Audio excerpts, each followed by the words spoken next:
Olá, queridos irmãos e irmãs. Sábado, dia 2 de maio, vamos continuar refletindo sobre o capítulo 6 de João, agora os versículos quase que finais, do 60 ao 69. Naquele tempo, muitos dos discípulos de Jesus que o escutaram disseram: "Esta palavra é dura, quem consegue escutá-la?" Sabendo que seus discípulos estavam murmurando por causa disso mesmo, Jesus perguntou: "Isto vos escandaliza? E quando virdes o Filho do Homem subindo para onde ele estava antes? O Espírito é que dá vida, a carne não adianta nada. As palavras que vos falei são Espírito e vida. Mas entre vós há alguns que não creem." Jesus sabia desde o início quem eram os que não tinham fé e quem havia de entregá-lo.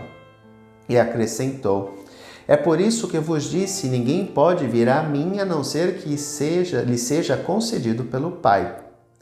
A partir daquele momento, muitos discípulos voltaram atrás e não andavam mais com ele. Jesus, então, disse aos 12: "Vós também quereis ir embora?" Simão Pedro respondeu: "A quem iremos, Senhor? Tu tens palavras de vida eterna. Nós cremos firmemente e reconhecemos que Tu és o Santo de Deus." Expressão linda, frase linda de São Pedro. É interessante como Pedro muitas vezes marcava gols de placa e dava tantas bolas fora, Mas muitas vezes, iluminado por Deus, realmente Pedro tinha expressões maravilhosas. Vamos lá. "Quem come minha carne e bebe meu sangue permanece em mim e eu nele. Minha carne é verdadeiramente comida e meu sangue é verdadeiramente bebida." Isso escandalizou os judeus. Porque eles não entenderam o aspecto, o sentido figurado. Eles não entendem. Eles acham realmente que Jesus queria dar a sua carne, não o seu corpo. Queria dar a sarx, não o soma. Aqui é uma diferença. Quando nós comungamos, não comungamos a sarx de Jesus, porque ele já está ressuscitado. Nós comungamos o corpo, o soma do Cristo ressuscitado. Há uma grande diferença. Só que eles compreenderam carne como sarx. A palavra sarx em grego se refere a carne. O corpo integral, soma. Há uma diferença na cultura grega entre corpo. Corpo carne, corpo soma. Outro aspecto que podemos destacar. Isso escandaliza tanto os judeus que os seus discípulos também o abandonam.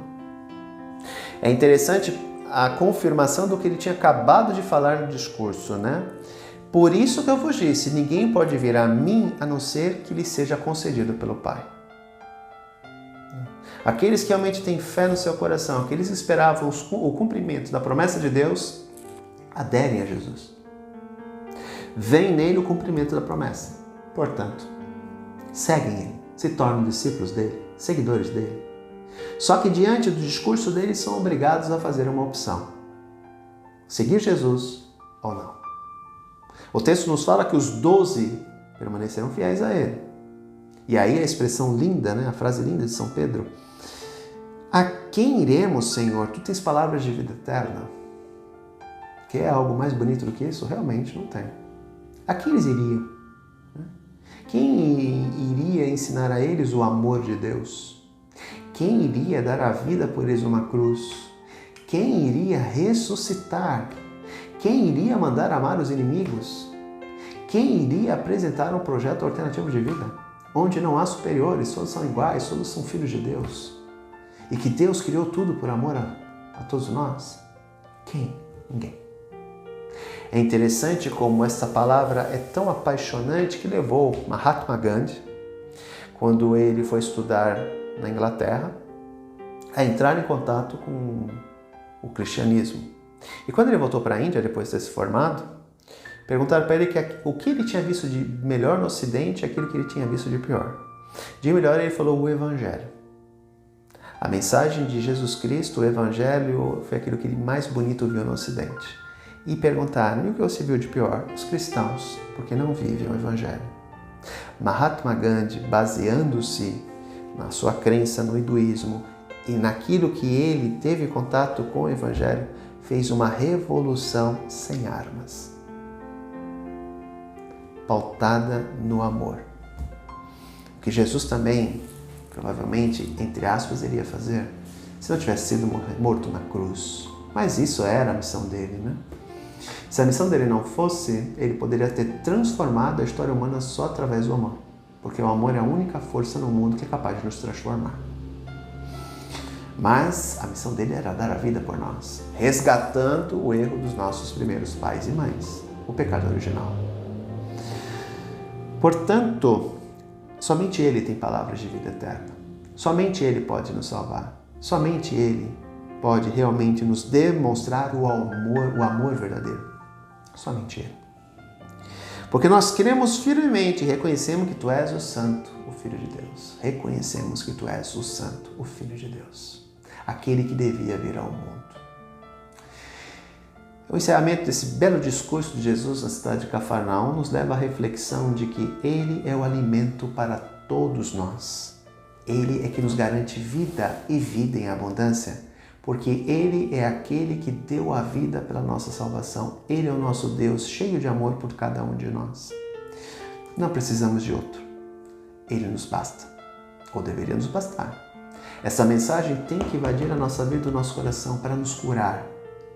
Robert de Grandes, padre, se eu não me engano, acho que jesuíta, é um grande expoente da renovação carismática, no seu livro A Cura pela Missa, diz o seguinte, que se o cristão católico realmente acreditasse piamente na presença real de Cristo na Eucaristia, ele seria curado e libertado de todos os seus males.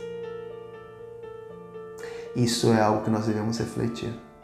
Realmente, de coração, eu creio que Jesus está na Eucaristia? Creio mesmo? Se eu creio, essa Eucaristia tem poder de transformar a minha vida. Se eu não creio, está na hora de eu realmente criar fé, criar coragem e aceitar essa presença real dele na Eucaristia e na minha vida. Um grande abraço a todos, um bom final de semana, até segunda-feira, se Deus quiser.